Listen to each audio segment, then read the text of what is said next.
जय श्री कृष्ण। श्रीमद् भगवत गीता का दूसरा अध्याय पढ़ने जा रही हूँ भगवान की प्रेरणा से।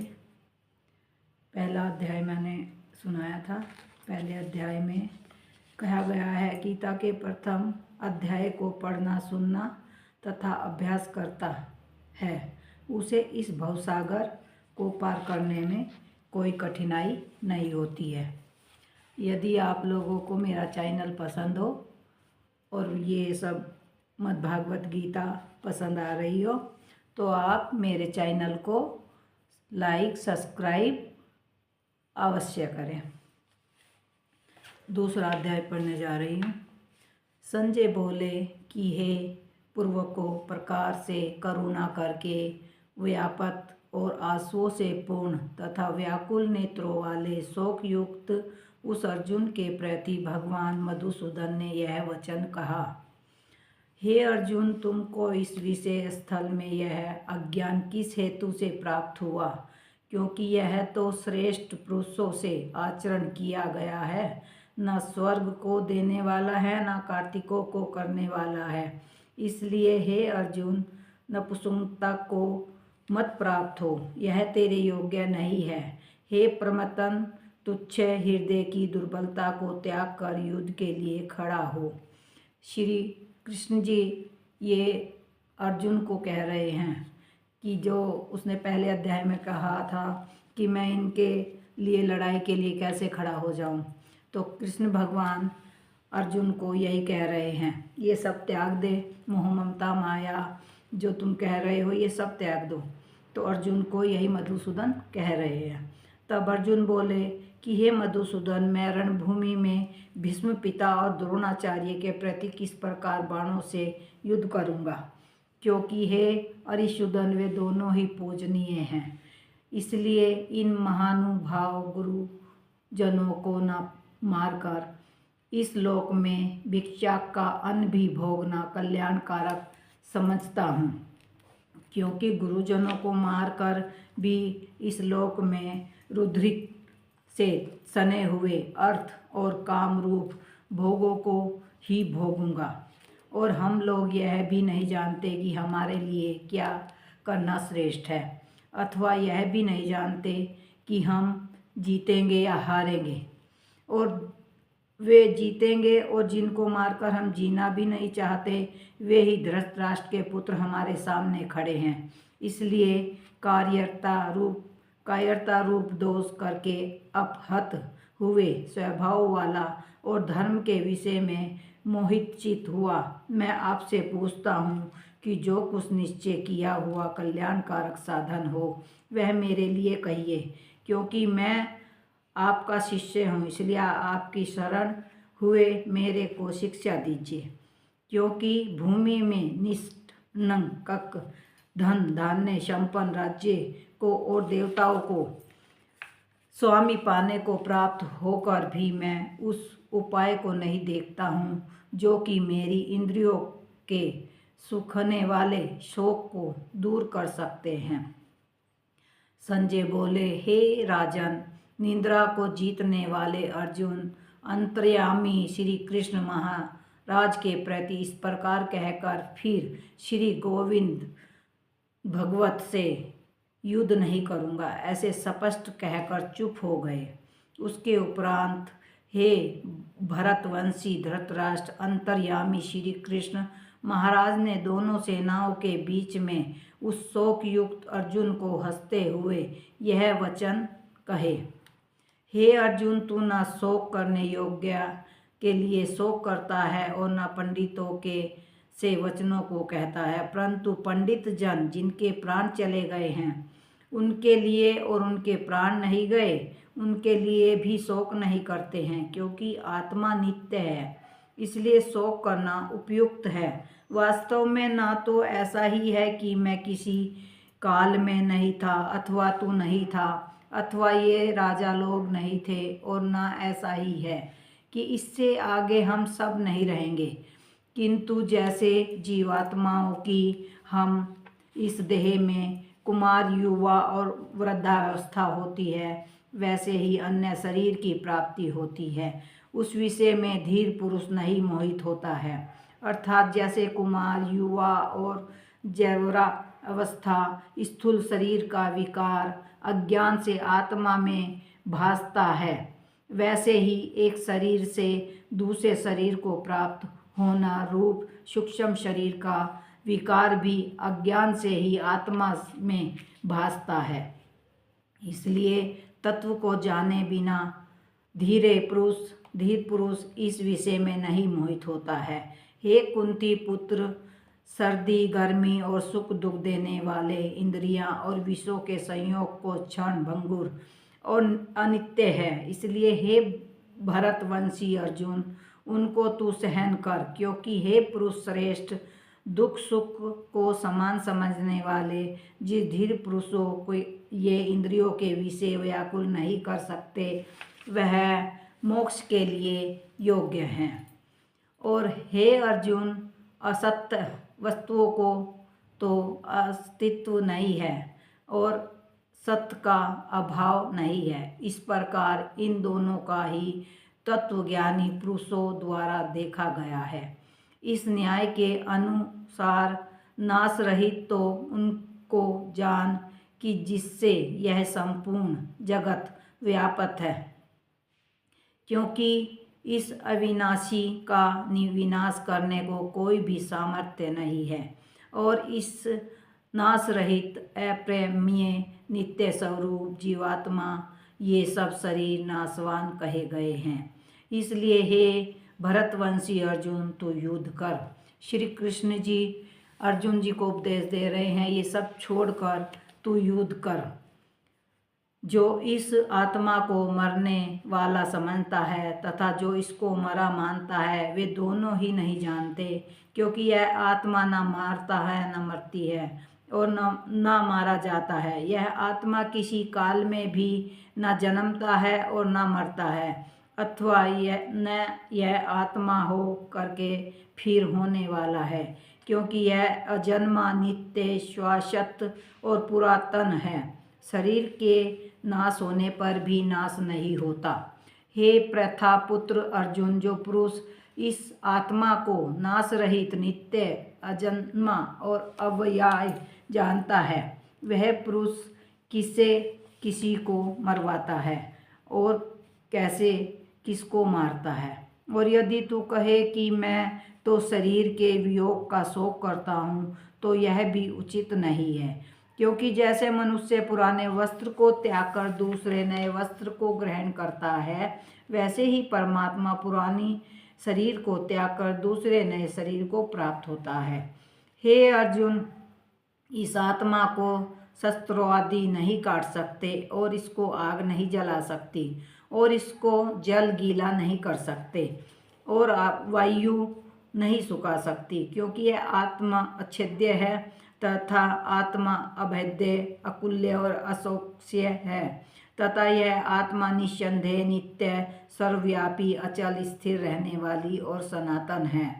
यह आत्मा अव्यक्त अर्थ इंद्रियों का अविषय और यह आत्मा अचित्य अर्थात मन का अविषय और यह आत्मा विकार रहित अर्थात न बदलने वाला कहा गया है। इससे हे अर्जुन, इस आत्मा को ऐसा जानकर तू शोक करने योग्य नहीं है, अर्थात तुझे शोक करना उचित नहीं है।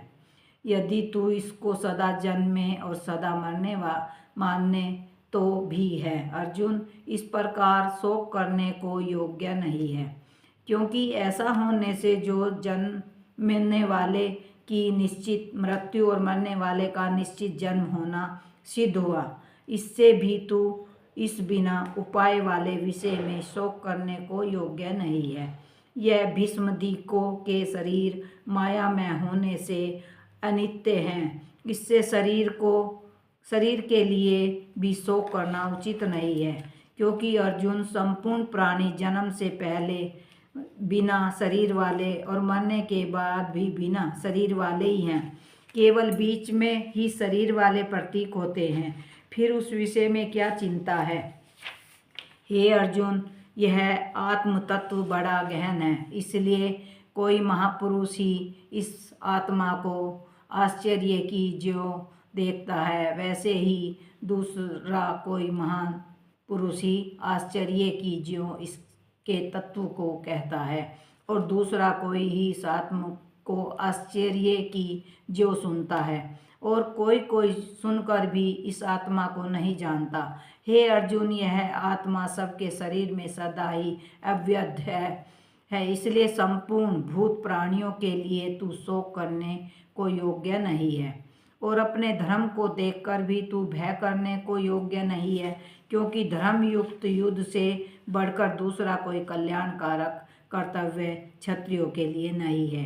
हे पार्थ, अपने आप प्राप्त हुए और खुले हुए स्वर्ग के द्वार रूप इस प्रकार के युद्ध को भगवान व क्षत्रिय लोग ही पाते हैं, और यदि तू इस धर्मयुक्त संग्राम को नहीं करेगा तो स्वयं धर्म को और कार्तिकों खो कर पाप को प्राप्त होगा, और सब लोग तेरी बहुत काल तक रहने वाली अपकीर्ति को कथन करेंगे, और यह अपकीर्ति माननीय पुरुषों के लिए मरने से भी अधिक बुरी होती है, और जिसके तू बहुत माननीय होकर भी अब तुच्छता को प्राप्त होगा, वे महारथी लोग तुझे भय से के कारण युद्ध से उपराम हुआ मानेंगे, और तेरे वेरी लोग तेरे सामर्थ्य की निंदा करते हुए बहुत से ना कहने योग्य वचनों को कहेंगे।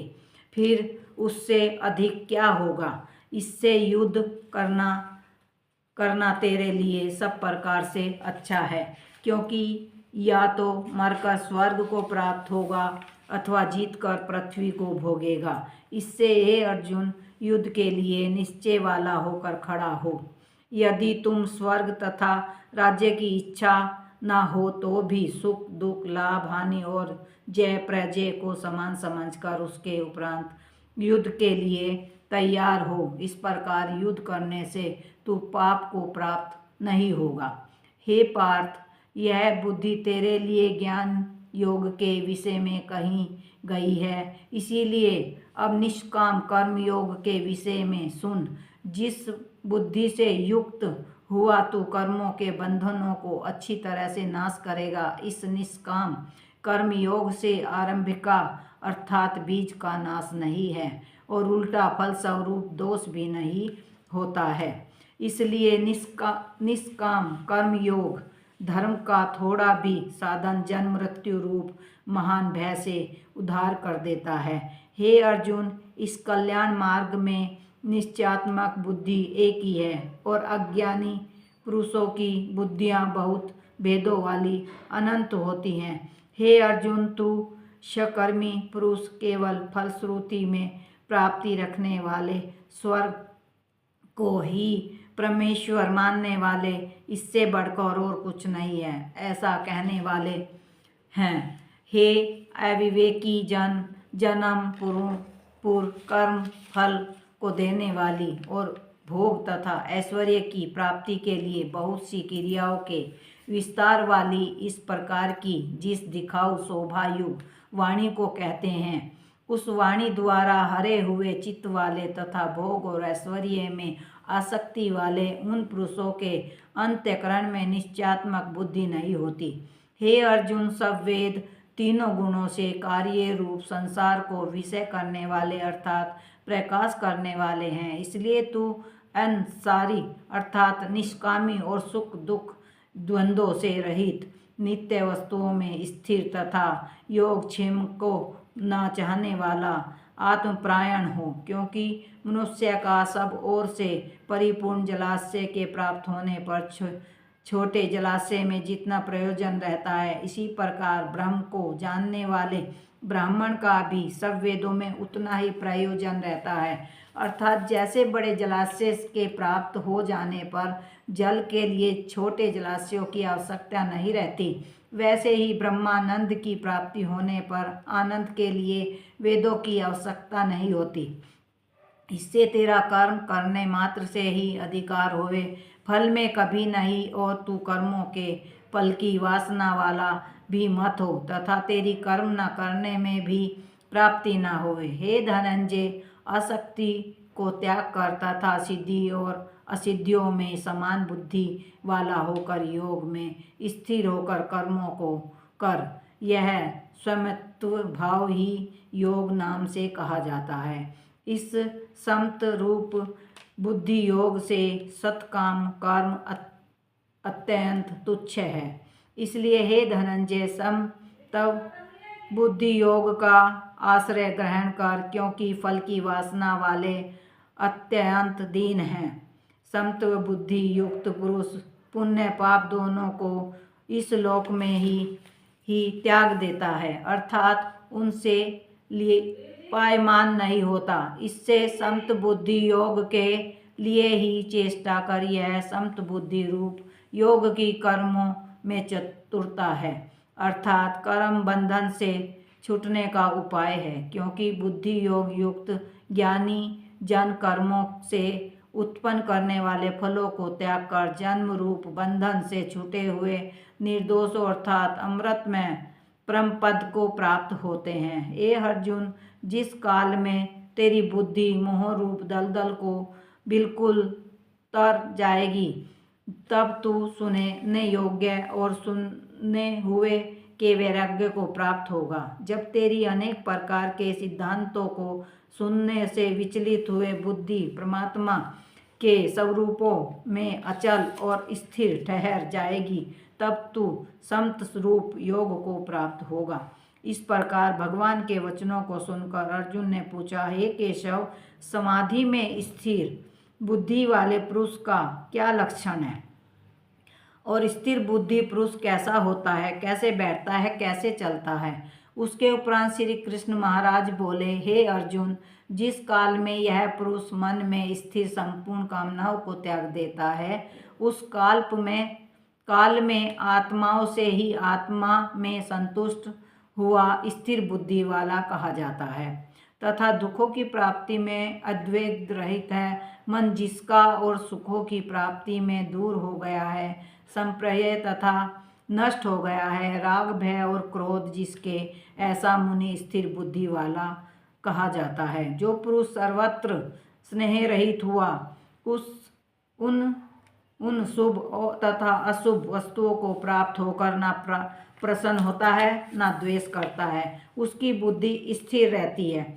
और कछुआ अपने अंगों को जैसे समेट लेता है, वैसे ही यह पुरुष जब और से अपनी इंद्रियों को इंद्रियों के विषयों से समेट लेता है, तब उसकी बुद्धि स्थिर होती है। यद्यपि इंद्रियों के द्वारा विषयों को न ग्रहण करने वाले पुरुष के भी केवल विषय को निवृत्त हो जाते हैं, परंतु राग नहीं निवृत्त होता, और इस पुरुष का तो राग भी परमात्माओं को साक्षात करके निवृत्त हो जाता है। और हे अर्जुन, जिससे कि यत्न करते हुए बुद्धिमान पुरुष के भी मन को तथा प्रथम मन स्वभाव वाली इंद्रियां बलात् कर लेती हैं। इसलिए मनुष्य को चाहिए कि उस संपूर्ण इंद्रियों को वश में करके समाहित चित्त हुआ मेरे प्राण स्थिर होवे, क्योंकि जिस पुरुष के इंद्रियों वश में होती हैं, उसकी ही बुद्धि स्थिर होती है। हे अर्जुन, मन रहित इंद्रियों को वश में करके मेरे प्राण न होने से मन के द्वारा विषयों का चिंतन होता है, और विषयों को चिंतन करने वाले पुरुष की उस विषयों में शक्ति हो जाती है, और आसक्ति से उस विषयों की कामना उत्पन्न होती है, और कामना से विघ्न पड़ने से क्रोध उत्पन्न होता है। क्रोध से अविवेक अर्थात मूढ़ भाव उत्पन्न होता है, और अविवेक से स्मरण शक्ति भ्रमित हो जाती है, और स्मृति के भ्रमित हो जाने से बुद्धि अर्थात ज्ञान शक्ति का नाश हो जाता है, और बुद्धि के नाश होने से यह पुरुष अपने श्रेय साधन से गिर जाता है। परंतु स्वाधीन अंतःकरण वाला पुरुष राग द्वेष से रहित अपने वश में ही हुई इंद्रियों द्वारा विषयों को भोगता है। अंतःकरण की प्रसन्नता अर्थात स्वस्थता को प्राप्त होता है।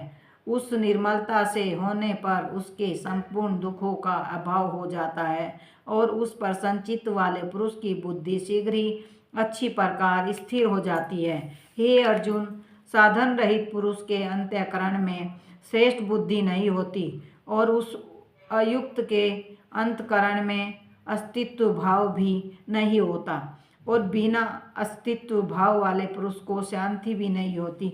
फिर शांति रहित पुरुष को सुख कैसे हो सकता है? क्योंकि जल में वायु नाव को जैसे हर लेता है, वैसे ही विषयों में विचलित हुई इंद्रियों के बीच जिस इंद्रियों के साथ मन रहता है, वह एक ही इंद्रिया इस युक्त पुरुष की बुद्धि को हरण कर लेती है। इससे हे महाबाहो, जिस पुरुष की इंद्रियां सब प्रकार इंद्रियों के विषय में वश में की हुई होती हैं, उसकी बुद्धि स्थिर होती है। और हे अर्जुन, संपूर्ण भूत प्राणियों के लिए जो रात्रि है, उस नित्य शुद्ध बोध स्वरूप परमानंद में भगवत को प्राप्त हुआ योगी पुरुष जागता है। और जिस नाशवान क्षण भंगुर सांसारिक सुख में सब भूत प्राणी जागते हैं, तत्व को जानने वाले मुनि के लिए वह रात्रि है। जैसे सब ओर से परिपूर्ण अचल प्रतिष्ठा वाले समुद्र के प्रति नाना नदियों के जल सबको चलायमान न करते हुए भी समा जाते हैं, वैसे ही जिस स्थिर बुद्धि पुरुष के प्रति संपूर्ण भोग किसी प्रकार का विकास उत्पन्न किए बिना ही समा जाते हैं, वह पुरुष परम शांति को प्राप्त होता है, ना कि भोगों को चाहने वाला। क्योंकि जो पुरुष संपूर्ण कामनाओं को त्याग कर ममता रहित और अहंकार रहित स्पृह रहित हुआ बरतता है, वह शांति को प्राप्त होता है। हे अर्जुन, यह ब्राह्मणों को प्राप्त हुए पुरुष की स्थिति है। इसको प्राप्त होकर योगी कभी मोहित नहीं होता और अंत्यकाल में भी इस निष्ठा में स्थिर होकर ब्रह्मानंद को प्राप्त हो जाता है। कृष्ण भगवान अर्जुन को उपदेश दे रहे हैं कि तू युद्ध कर, ये सब छोड़, मोह ममता सब कौन है? अगर इनमें ही पड़ा रहेगा तो मरण और जीवन में हमेशा लगा रहेगा। ना ये आत्मा जन्मती है ना मरती है, ये निर्लेप न्यारी है। ये सब कृष्ण भगवान अर्जुन को उपदेश दे रहे हैं। अगर आपको मेरा चैनल पसंद आए, मेरी वाणी से कुछ भी त्रुटि रह गई हो तो उसके लिए क्षमा चाहती हूँ। मेरा चैनल अगर आपको पसंद आए तो लाइक, शेयर और सब्सक्राइब ज़रूर करें। धन्यवाद। श्री राधे राधे।